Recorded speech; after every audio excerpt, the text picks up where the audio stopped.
Hi everyone, this is your host Ernie signing in, and welcome to It Only Happens to Ernie podcast.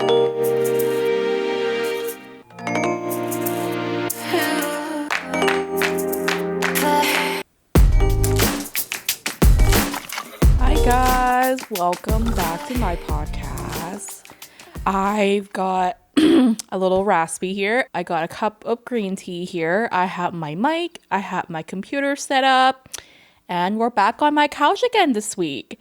How are we doing, guys? How are we doing this week? It's officially graduation month. So my closest friend is graduating. Shout out to Kara. And Kara, if you're listening to this, I am so incredibly proud of you. So my friend Kara is a mother of three children, and she's been busy working while also getting her nursing degree. On top of all that, she has never failed to show up to anyone that she cares about, whether it be me or her family or whoever. So congratulations to you, Kara.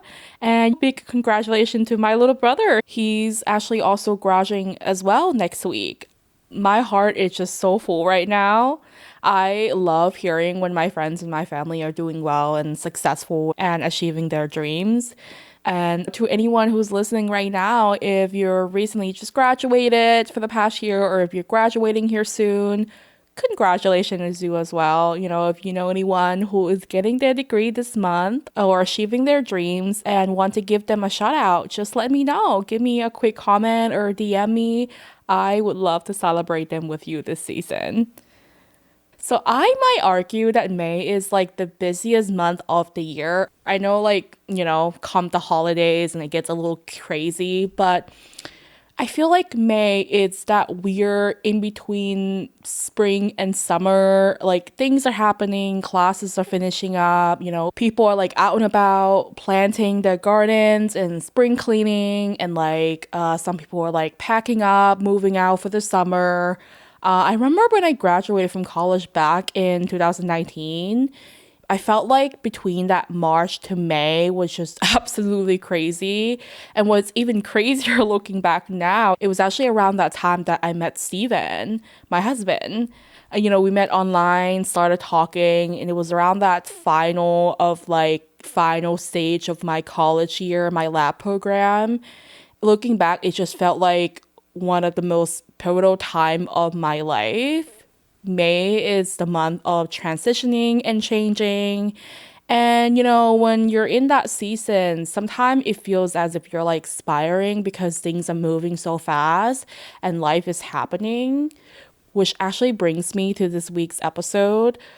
I know last week's was kind of like came out of nowhere. As I mentioned, there's been a lot of things happening behind the scene in my personal life, especially when it comes to my career and trying to figure out what I actually want for myself. And I feel like when so many things are actively happening, like life is just constantly moving and you're living as life is rapidly happening, you tend to kind of forget that a little bit of chaos isn't always a bad thing. To give you a better idea, here's what's been happening in my life. So recently, I've got connected with someone who gave me a lot of clarity about the direction that I've been trying to go in with my career. And because of that conversation, I have been doing a lot of reflecting and just digging in on that. The past year, I have been taking online IT classes because I've been trying to branch out from the lab.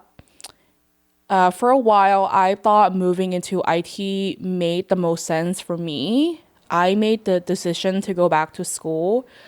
Now, part of this was also because I wanted to get my bachelor degree. When I graduated my lab degree, it was only with associate degree.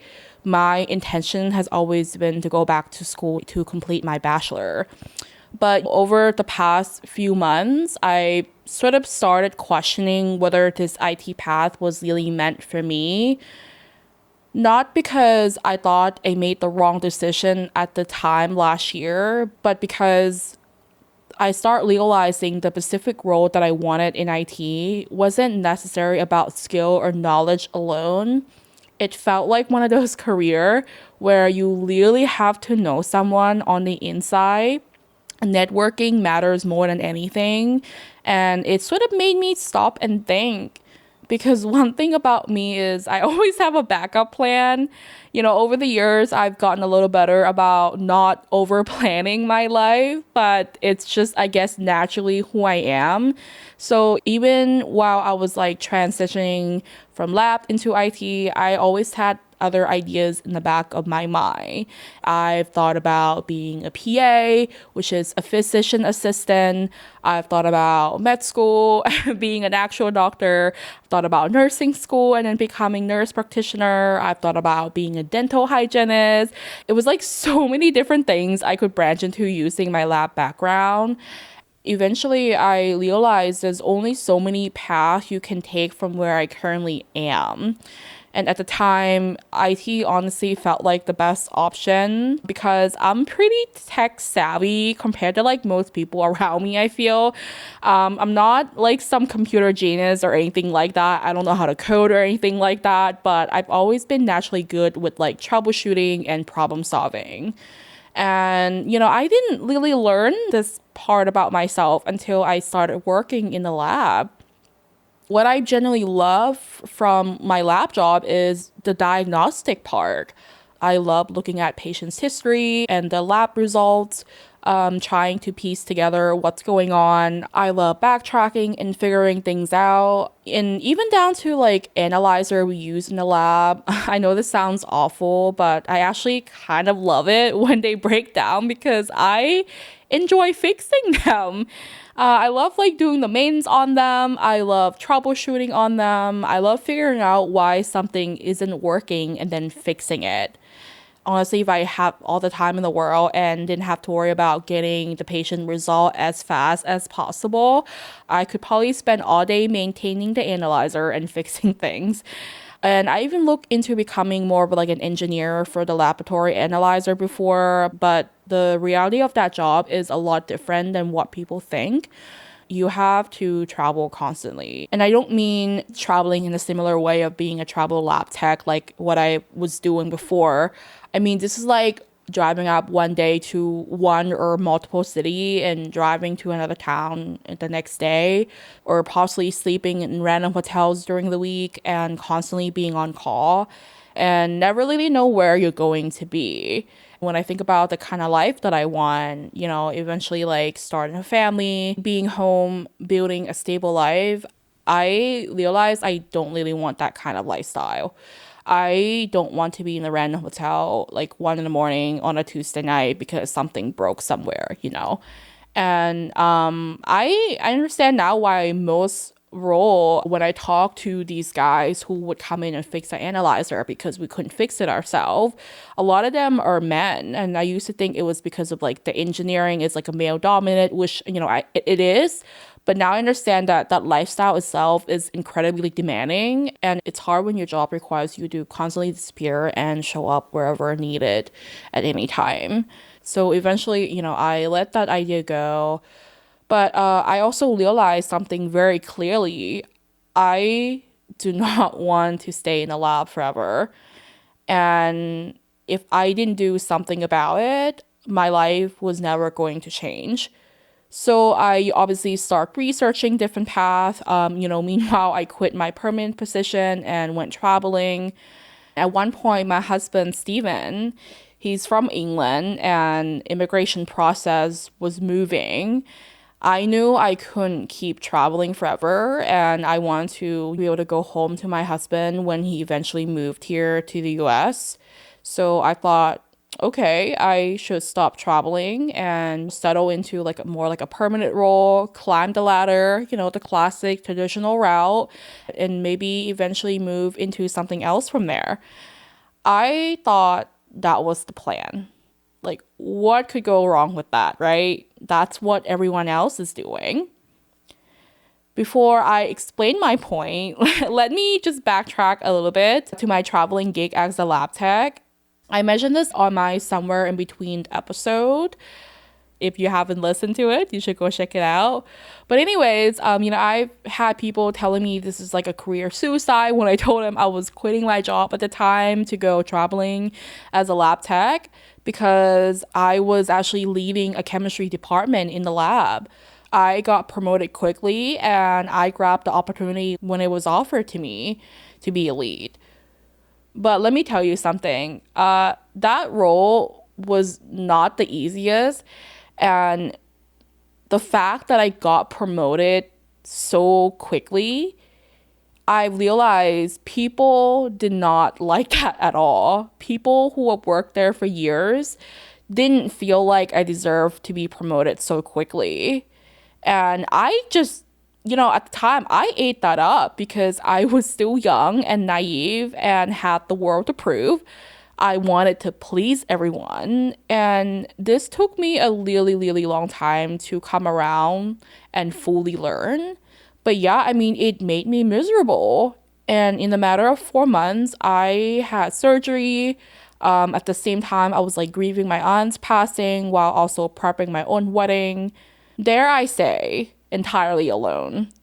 My mom was in Thailand dealing with my aunt's funeral for a while. Steven was obviously still in England, getting ready to come over for our wedding so we can get married. And we were getting married here in the US. So as supportive as my fiance, now husband at the time was, I was planning and prepping our wedding pretty much alone. And I had to because, I was the only person that's here in the US. Thank God our wedding was small. But from that 4 months period, you can definitely say I went insane. I felt insane. I felt like life was happening to me. And I was definitely spiraling at the time.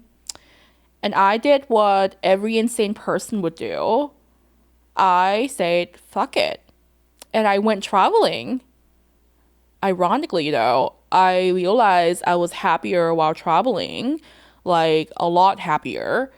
Traveling gave me freedom. It gave me experiences. It gave me new people I get to meet and connect with, new places, new restaurants to try, new adventures on weekend, and incredible memories that I made in so many different places. I fell in love with traveling in a way I never expected because going into it, obviously, it's an unknown territory. I just didn't know how I was gonna plan anything or do anything. But, you eventually learn. And I got comfortable with it, comfortable with the unknown. Even though I still didn't enjoy lab itself, traveling made it bearable. It also made sense financially at the time as well because Steven and I were long distance for years. Flying back and forth between England and US is pretty expensive. Immigration is expensive. Prepping for him to move here was expensive. So when I went traveling, the money was good and I needed the money. And this was like during the peak COVID pay. So hospital were getting government funds and us healthcare worker who wanted to travel were finally getting paid what we deserve. And honestly, I did really well financially during those years. I paid off my car. I saved my money. I, prepared for a future. I prepared for the possibility that Steven might not be able to work for a while when he moved here. And I was genuinely proud of myself for that period of my life. But here is the upsetting part that I've learned. The moment I stopped traveling and try to do things the right way, like settle down with the company, climb the ladder, stay loyal to the company, work hard, I realized that this field does not compensate people fairly. And I know that they can pay more. Because during COVID, when hospitals were desperate and short-staffed, suddenly they were willing to pay people what they were worth. I could probably go on and on about how broken the healthcare system is, but I don't need to do that. If you know someone who works in the healthcare field, or if you are a healthcare worker or a lab tech like myself, you already know this.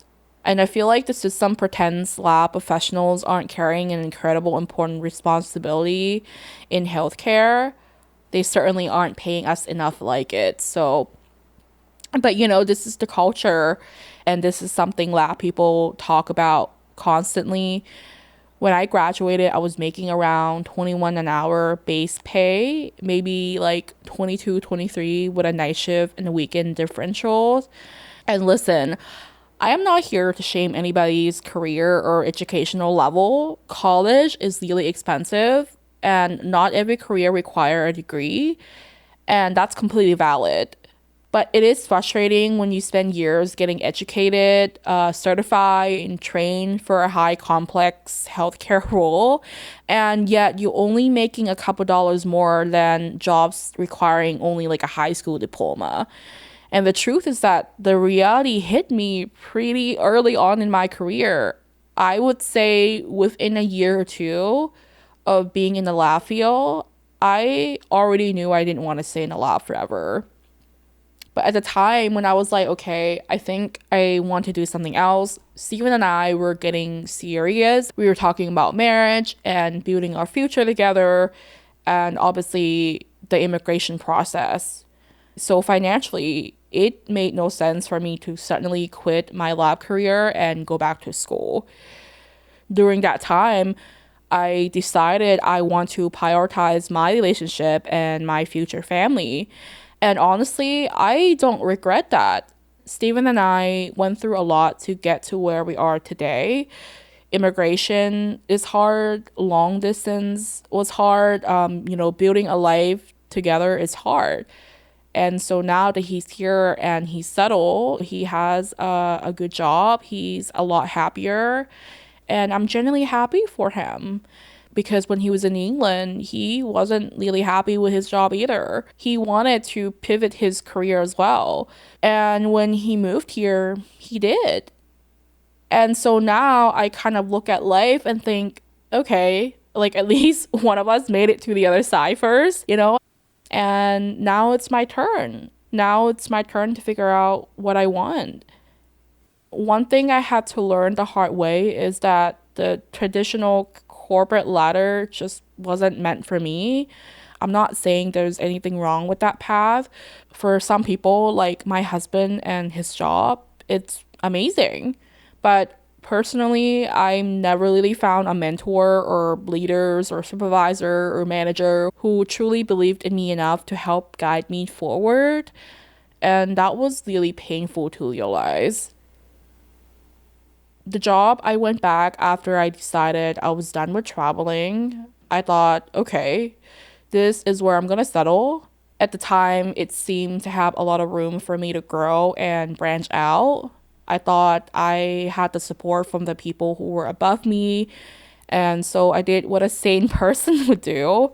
I did the extra work. I said yes to everything, worked the extra shift, did back-to-back double, putting work first before my health, which was something I vow I would never do again after my health scare a couple years back. And before I knew it, I was back to square one. I was people pleasing to everyone but myself. What broke the camel's back for me during that job was when I was suggested by someone who was working above me that I should apply to be the lead of the department. I remember thinking, okay, I did it before in my other job. It's a lot of work and not enough compensation, but hey, it's an opportunity for me to move up and possibly branch out. And quite frankly, I was already doing half of the responsibilities anyway, because the person who carried that position at the time has retired from the lab and the position opened up. And so I did what I thought a sane person would do. I applied to that lead position. Everyone was asking me if I apply. I mean, everyone in the lab asked me. People saw how hard I have been working, and they were convinced that I would get it. I didn't want it at first, but slowly I thought, okay, I'm gonna apply. I actually might get this job. Well, I didn't get the job. But here's the part that I will never forget until the day that I die. because I would never put myself in that situation to be treated that way ever again by anyone. My boss has set me down. She told me, so I'm not going to give you this job. You don't have enough education for this role. And side notes, yeah, she lied. But we're not going to get into that. And then she said to me, but Ernie, I still want you to do these extra jobs that you've been doing. I can't compensate you for it, but it'll be really good for you in your resume. And maybe 10 years from now, you can have my job. I had to take a sip. I had to take a sip break on that note.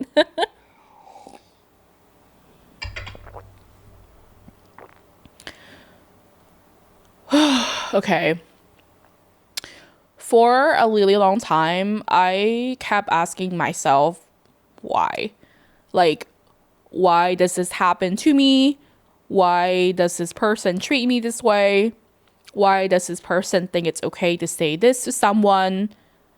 And, I wasn't upset for not getting the job. It was purely because it wasn't honesty that she gave me. She was telling me, I see your potential. I trusted you with these extra jobs that I want you to do that's beyond your position. But I don't think that you deserve to be compensated for these extra jobs, nor deserve to be promoted. But honestly, I stopped trying to answer those questions that I had in my head, because what a blessing it is to not understand somebody's bad behavior. What a blessing to not be able to relate to somebody's dishonesties. If I was any younger, I probably would have walked away from that conversation feeling so empty inside and doubt myself and my ability. But thank God I didn't. I mean, it made me really sad, right? When somebody treats you that way and said those things to you. But I was no longer young and naive. I know who I am. I know I'm a good person. I know I'm a hard worker. I know I'm smart.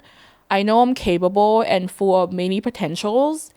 And I sure as hell know I do not need to stay somewhere that doesn't appreciate me, doesn't celebrate me, or align with my values. And that's enough reason to leave. When something simply no longer serves you, that alone is enough for you to walk away, to search for a different path, to restart. So lately, I have been trying to figure out what actually matters to me. And that meant also going through a list of things that I'm not willing to cross off for work. One, I do not want to wreck or sacrifice my health and my body working off shift or night shift, because that's what I was doing before. Two, I do not want to miss my time with my family while working during the holidays or the weekends, because that's where my life happened. That's where my family is. That's where my husband is. That's where memories are made for me, where life truly happens for me. So I start thinking seriously about career that could give me purpose, stability, good income, and good work-life balance without crossing those two things that matters the most to me, which is my health and my family. And I thought, hey, IT is good. It's normal office hour, and with the IT lab background, sometimes they usually work from home kind of job. But like I said, after connecting with someone recently, I came to this clarity of, okay, in order to have the kind of job that I was hoping to have, you really need to have someone that really wants to bet on you. And that doesn't give me a good stability nor matching up with my values. And weirdly enough, I found myself circling back to healthcare field again, specifically dentistry. So my cousin in California is actually a dentist. And over the years, my mom has always pushed me towards to becoming a doctor. And listen, there's a reason for that. So back in high school, I wanted to be a doctor. I stayed at all 4 years. But once I got to college, I was severely burnt out. And if you listen to any of my previous episode, you know I struggle with the language barrier growing up. It affected me in so many ways, but it really affected my experience in school. I had to work twice as hard just to keep up without hardly any resources aside from my amazing teachers I had back in high school. And by the time I got to college, I was exhausted. I didn't want to go to med school anymore. Looking back, I don't think it's because I couldn't do it, but it's because I didn't believe in myself enough that I could. When you're in college and your major is like healthcare or medical field, reading academic English and medical terminology and research papers, it's completely different from conversational English and obviously the level that I had in high school. And at the time, I genuinely doubted myself. I thought this is only undergrad level of school and I'm already struggling. How am I going to be able to go to med school and finish it? But life is funny. My mom would not let it go. I told her multiple times, Mom, I don't want to be a doctor. And when I told her I'm not sure about this whole IT thing anymore, she brought up medical school again. But this time, my cousin was there for this conversation. And she said to me, well, what about dental school? And when she started explaining it, what the school was going to be like, and obviously the industry of being a dentist, what that was like for her, something clicked. It seems to have good work-life balance, normal office hours, no night shift, no holiday, no weekends for the most practices. And I realized this aligns with the life I actually want. And what made this even more eye-opening was realizing with IT, no matter how hard I work, so much of my success could depend on whether the right people believed in me. But with dentistry, it felt different.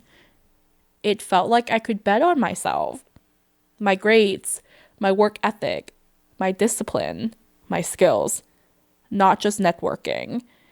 And the more I look into dental school, the more I felt this weird feeling of like, oh my God, is this it? Maybe this is it.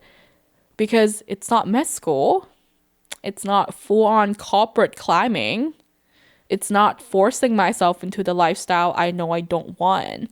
But it's something that actually aligns with who I am and what I want and my value.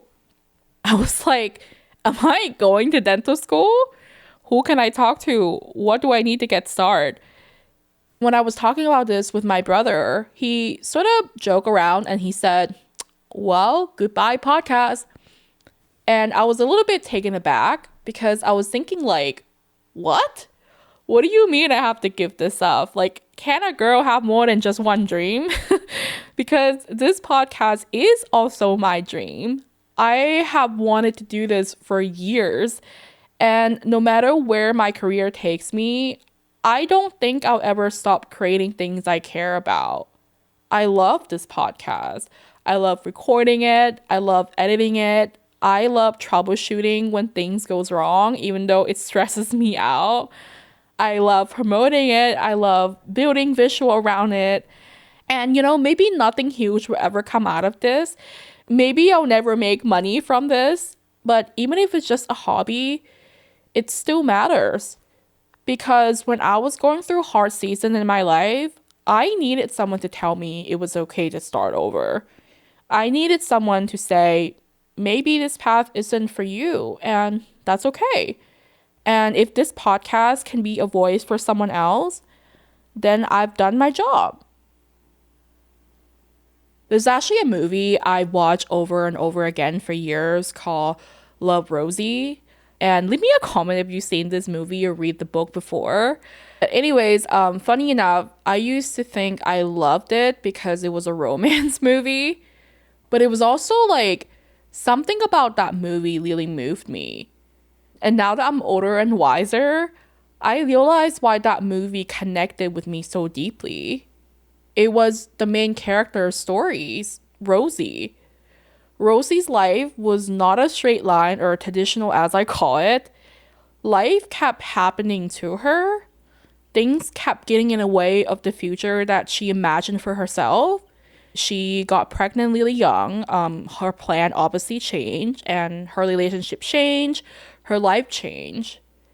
And after her father passed away, she finally took the leap and opened the bed and breakfast inn that she always dreamed of owning. Every time I rewatched that movie, it hit me differently because after my dad passed away, something in me changed. That's when I finally found the courage to start this podcast and took the leap to go back to school last year. I think the reason that story resonates with me so deeply is because it reminds me that life is always going to happen. Things won't go according to plan. People leave, dreams change, you change. But somehow, if you keep listening to yourself, you'll eventually find your way back to things that meant for you. Life happens for you, not to you. So even if things don't work out exactly the way you imagine, you still gain incredible life wisdom and experience. You still learn who you are. You still learn what you want and what you refuse to settle for. So I guess my message for today's episode is this. I still don't have everything figured out, but I haven't given up. I'm still trying. I'm still learning. I'm still pivoting. And I'm still taking risks.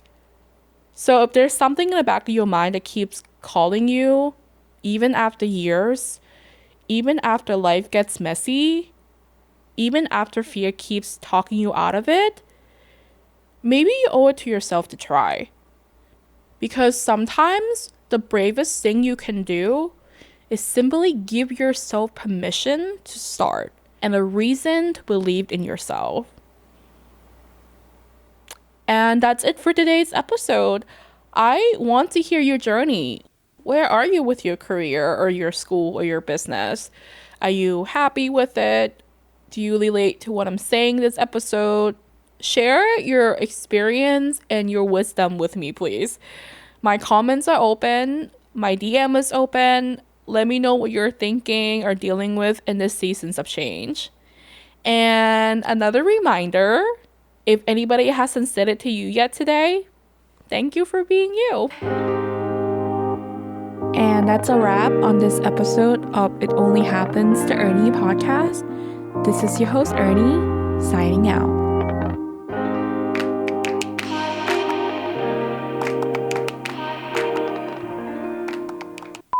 Hang on.